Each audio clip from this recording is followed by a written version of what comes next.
pensait avoir remporté le gros lot, mais il a été pris la main dans le sac. Jojo, le roi du loto, comme il se faisait appeler, vient d'être jugé coupable d'escroquerie.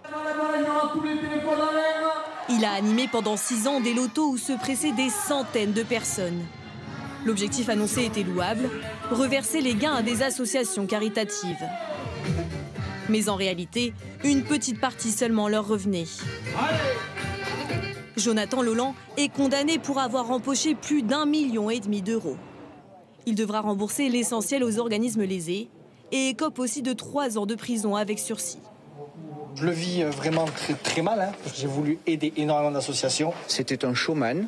Il a pris des gros cachets pour des prestations, mais c'est vrai aussi que ces lotos rapportaient de l'argent. Les arnaques au loto, un classique. La police des jeux nous le confirme, ce sont des millions d'euros détournés chaque année.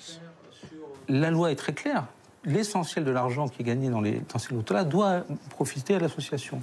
Mais ces escrocs ne donnent que autour de 10% aux associations. D'autres vont encore plus loin. C'est quelqu'un qui crée des associations qui n'existent pas. Donc là, on est vraiment dans l'escroquerie complète. Et donc là, l'argent va intégralement à l'organisateur et aux gens qui l'emploient. Quand vous donnez à une association, il faut toujours vérifier que vous vous adressez à la bonne personne. À Orléans, de faux bénévoles des Restos du Cœur ou encore de la Croix-Rouge à Narbonne. Des arnaques qui fleurissent aussi sur Internet. Il y a quelques mois, nous avions tourné chez cette plateforme de dons en ligne. Elle se dit vigilante.